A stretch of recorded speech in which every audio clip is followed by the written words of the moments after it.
Hey guys, Dan Less, Abnormal Outdoors again. Hey, it's pouring down rain in Ohio. It's gonna be for the next couple days. And you know we're all getting kind of shut in, might as well shoot some videos, huh? Hey, what I want to do is, I think I'm gonna start a knife series, once a week. And just discuss about knives, real simple talk. And if you like that, give me a response to the comments, hey, you want to do this once a week, or, and what's a good day for you guys, and we'll pick a day and see if I can do this once a week. So today we're going to talk about, it's going to be Knife Weekly, I guess. I don't know what I'm going to call it. But why not start at the beginning, or at the basics. And let's go ahead and start about moras. I own several moras. They're a good knife. They are what they are. They are a specific tool for me. I use them when I'm working on my house. I use them, process wood when you're trimming stuff. My house is 120 years old. Nothing's really true square, so you always got to shave something. That's where I believe the mora really works, is basically you need a utility knife. What I don't own is a mora garber. Real quick story, my buddy bought one. I was laid up. I actually shot a little 7-point buck. He gutted it for me, did everything I could because I couldn't walk. And he went out and purchased a garber for like $100. He was gutting that deer and he threw it across the yard. Guys, this is a true story. Me and him's been woodsmen forever. And I was like, man, what's wrong? $100 knife, just throw it across the yard. He pulled out his buck 110. And is that the downside of the knife? Nah. Come on, guys, we got to get rid of it. I know I won't hear comments, man, I skinned out 3 deer with my mora. Yeah, whatever. That's good. And this is a more classic. I've had this thing forever. You seen it on my last video. I did 3 deer with that. And it's not the knife, guys, it's the grind. It's too shaped for me. But is there anything wrong with mora? We can pick apart every knife out there, guys. This is my observation, my opinions. I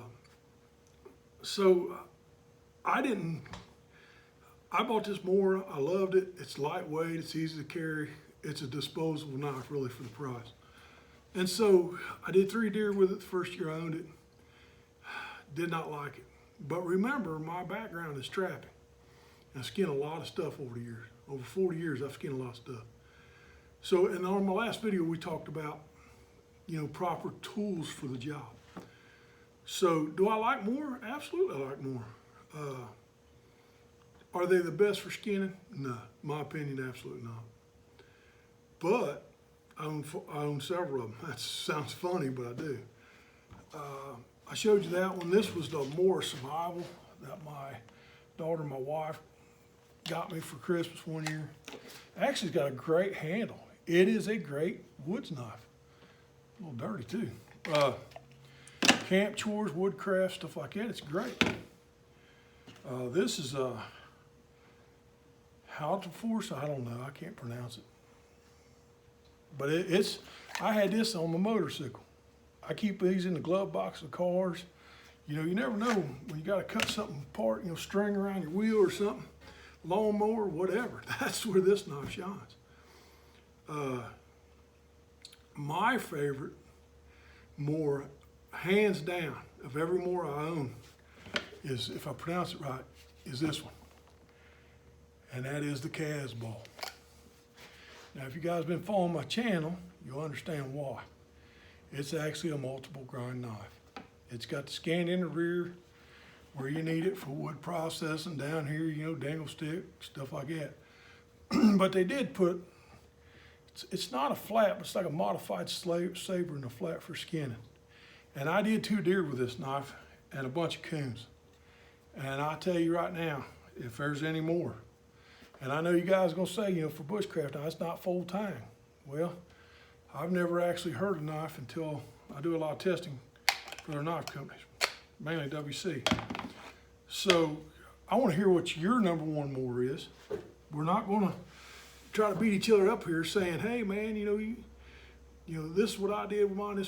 They're all good knives and they're all tools. Remember, our ancestors did this with a flint rock. So yes, I can do deer with them, but we have other terms. But I'd like to hear from you guys. What's your favorite more? What's the one you would carry every day? I mean, my cast ball, I would carry it every day.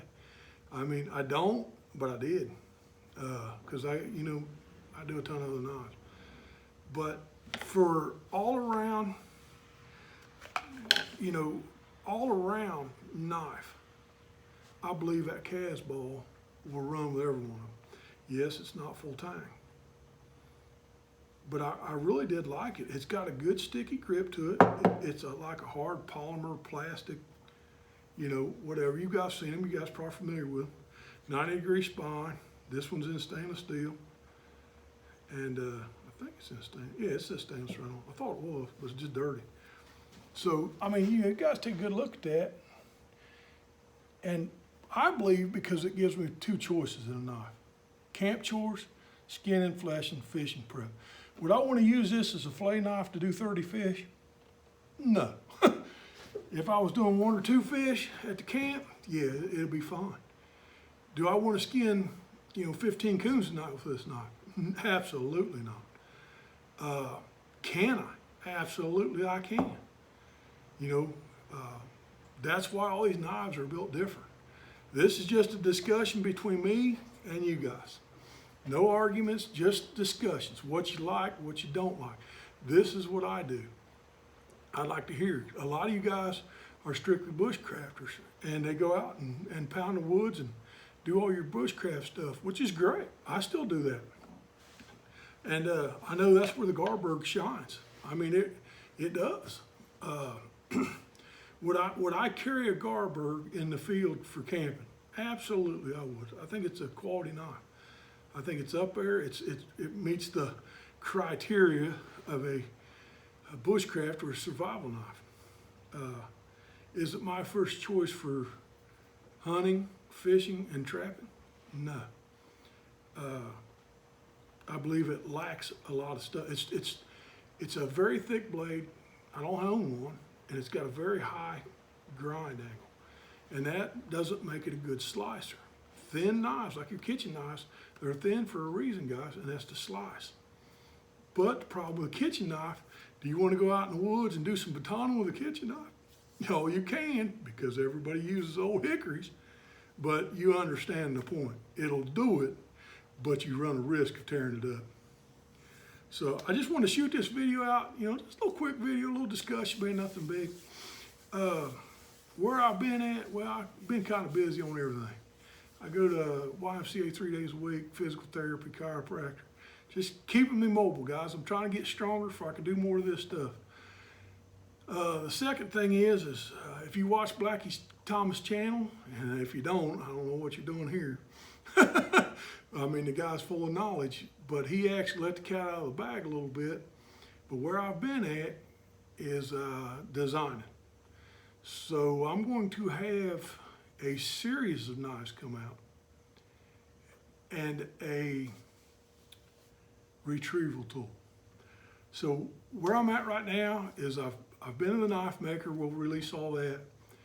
We've drew it all up. We're waiting on the prototypes right now. When the prototypes come out, then we'll discuss why I went this direction, why I did that, why I do this. This is going to be a nice set for you guys. This is for the woodsman, the hunter, the fisher, the trapper. You know what I'm saying? So that's where I've been at a lot of time, man. I don't know if you guys ever sit down and design a knife. It's one thing to go to the drawing, and that's great, get a good design. But there's a long process on coming from an idea to a production knife. There's some testing in it. You know what I'm saying? We keep going. That's why you see my knife channel. It's all about knives and testing and stuff like that. These knives are not going to be your batoners, guys. These ain't going to be your survival knives. These are going to be your processing, butchering knives. It's going to be your complete set. Put it on a tool roll. Throw it in your bag. when you do get a deer down, or you got coons down, or even an elk down, we'll be able to do everything. And I mean that. And what I mean is we're going to take, you know, from dispatch to skinning to butchering to putting up the hide. You follow me? And this will all work out in the wild for you. You know, that's what the whole thing is about, is do I have a proper tool set? Remember, we're going back to the tools again. You know, I understand, you know, I don't believe there's one tool option. I believe that I can use a knife beyond my skill level because I've practiced for 40 years. So, but can we make the tool better? Well, yeah. I mean, can you imagine back in my day, when I was a kid, we had drills that didn't have reverse on them, and you had to plug them in. Now we got drills that'll smoke them drills. They got reverse on them. They got hammer drills on them. You know, so we have to progress into that in a way, but we also have to look at the past, what they used. I was really shocked when I was been doing research on Fred Bear. For you guys don't know who Fred Bear is, he's a major archer. Big game, been on about every continent, killed big stuff. Killed an elephant with a recurve bow. But so I started doing some research into him, and we'll get farther back, or next couple videos about the research what I found, but how big his knife was and what he was running. And it surprised me. So, like I said, you know, that's the research I like to do. I'll give you a little heads up, I'm also doing a lot of research on Jim Bowie's knife, what we can find and talk about. That's just me trying to understand why they come about with this style of knife. And that's what I want to hear from you guys. What do you like? Guys, if somebody gets on there and says, I've got this Pakistani knife I've had for 20 years, man, do me a favor in the comments. Don't ridicule these guys, man. Guys, I seen old timers trapping with some junk pocket knives, guys, but they can skin like you ain't never seen. So, you know, let's be kind here on my channel. You know, let's discuss, have a legit discussion. That's what I want to get into. You know, throw me some questions, guys. What do you like? What do you think you should run? What, you know, why is that? Why that still's that? And let's get this into a good ball rolling on this discussion.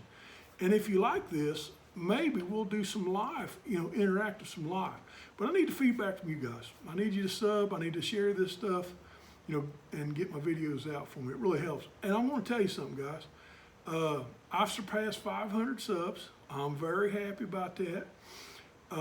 When we get these prototype knives in, when I get them done and ready to go, I'm going to have a giveaway on one knife. So you guys got to, you know, stay tuned for that, for you can hear about this. Now we're still about a month out of getting these knives, so be patient with me. But let's work on that, and that way I'm very happy 500 people would listen to me talk about knives. So I think you're all abnormal. I hate to say that, but it's true. You're just sitting around listening to old timers talk about knives. But like I said, hit me up with questions, guys. Don't hesitate. You know, let's throw this out there. First question, number one, I'm throwing out to you guys. What's your number one more? And we'll go from there. So, guys, I really appreciate all the subs, all the likes, all the shares. But let's keep this ball rolling. And we're stuck in the house now, so you're going to see some videos come out. Thanks, guys.